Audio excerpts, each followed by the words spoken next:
on that, because, like, I was talking. Okay, let's do a short take up to a bigger subject matter. We got so much that we like to share with y'all, but the time is short, so we have to be scientific, spiritually, scientific based in how we basically disseminate this particular issue.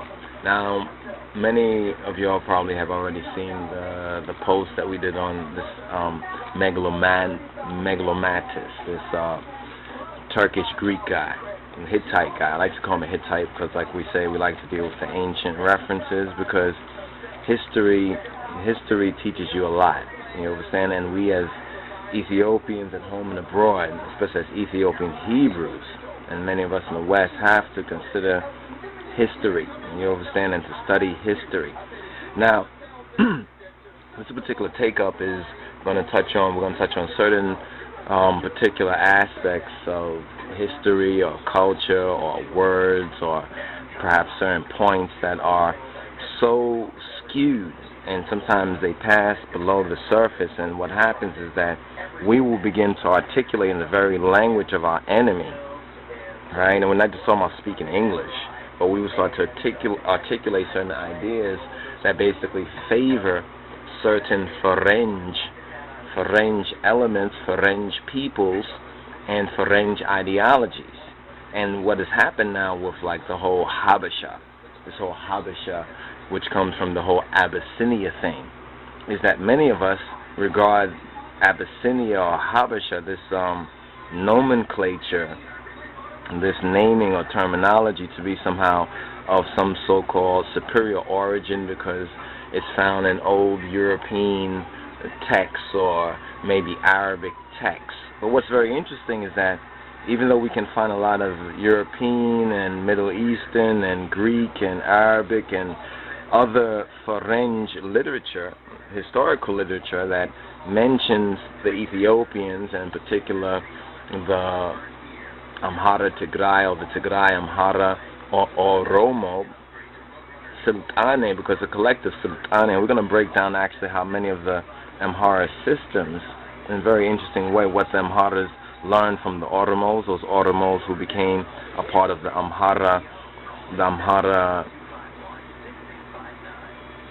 system, or Sultane. We use the word Sultane because Sultane and most accurately encompasses the fullness of what we're saying, but the Amhara Commonwealth. Because that's what it really is. Many Ethiopians, unfortunately, have forgotten the true meaning of Amhara, and this is why we stress that particular point and why we teach and lecture on the point. And there's many different aspects to the point, so we're going to have to go point by point. But this is one particular point we have to make known, is that we're in this Habesha or Abyssinia trap. We need to get out of this Habesha or Abyssinia trap, and why the King of Kings also, and this is quite key, is that when the King of Kings came back to power, it was already known as Ethiopia, right?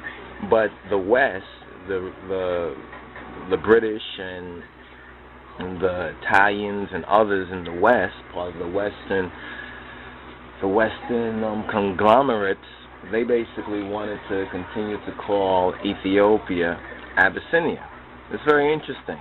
This is why we have to get out of this Abyssinia trap, and in the Amharic translation of it,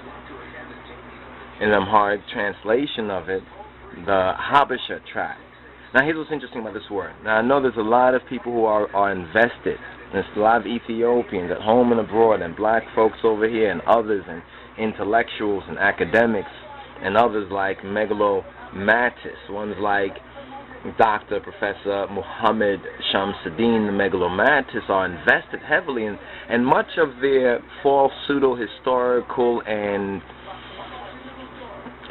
Arabo, Islamo, Greco strategy, because you have to remember, if you study history and see what happened to Egypt, because this is where this particular individual, I think, resides, Dr. Muhammad Shamsuddin Megalomatis in Egypt. And it's interesting because he is somewhat informed with, obviously different facts. He uses these facts in a very dubious way, basically to promote a particular agenda. And see, a lot of people get caught in some of the points he makes. He makes some points that we have to say, okay, historically speaking, that did happen at some historical time, but then he spins it, of course, to assassinate Ethiopia and holy Ethiopia. He doesn't regard Ethiopia as having any part in holiness, in the Kadisana. So this is a serious subject matter for us. Because we have to say to ourselves, well, individuals and people, you understand, people are people and individuals are individuals. But he's saying that the connection that Ethiopia, our 3,000-year history, which is well attested to both by ourselves and by others, you understand, by other nations, even some of the same sources and resources that he points to, he tries to allege that it has nothing to do with Ethiopia, but it's actually where his Islamic allies are, say in Sudan or in what was known as Kush at one time, or what was known as Nuba, because of not having himself a fully accurate historical interpretation. But we need to get out of this Amhara ignorance, where we as Amhara don't understand what Amhara means as a sultane.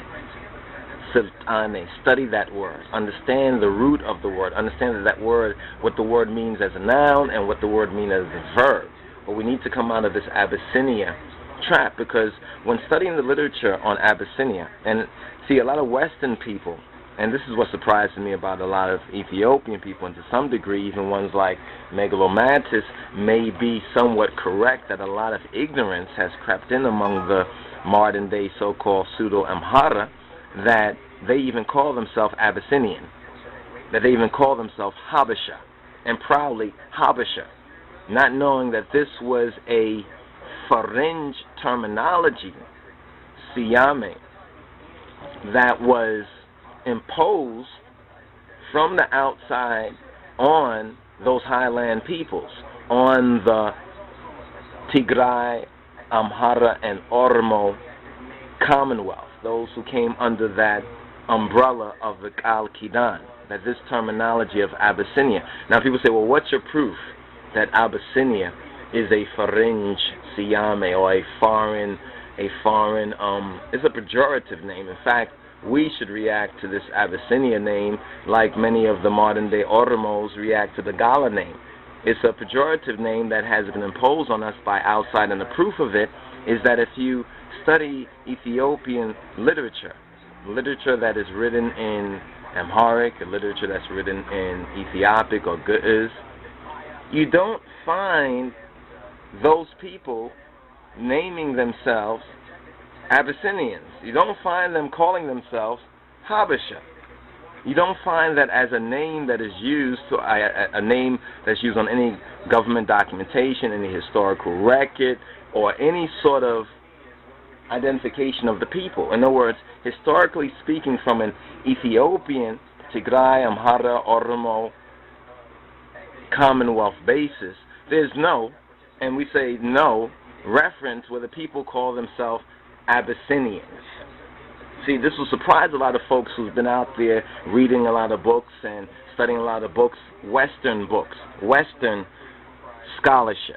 See, in the Western scholarship, yes, you see Abyssinia used quite frequently and quite often with some sort of authority. These people are Abyssinian. These people are Abyssinians.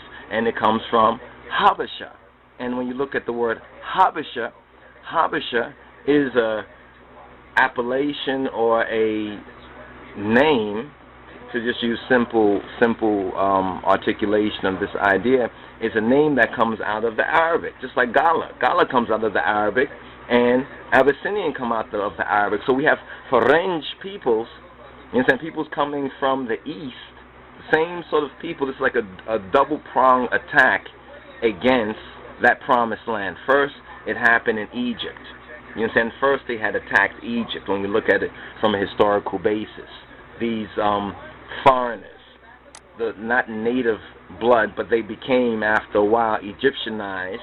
And so we have Libyan pharaohs, we have Assyrian pharaohs, we have Greek pharaohs, we have Roman pharaohs, we have pharaohs that come in. And all these are part of the Canaanites, the Canaano.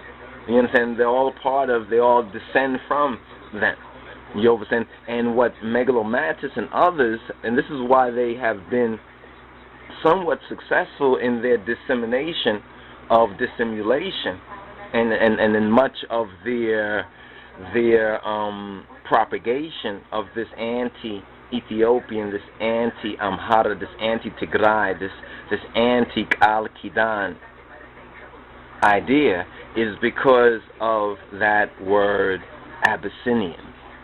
And see, I cannot emphasize this enough. I've spoken to many Ethiopians, and many Ethiopians will tell me, oh, we're Habesha. Yes, we call ourselves Habesha. Yes, I'm a Habesha, proud Habesha, so forth and so on. And they are but ignorant. They're ignorant, you understand, of exactly where this terminology comes from, and the fact that this terminology is not found in any of the historical documentation to refer to the Ethiopian people.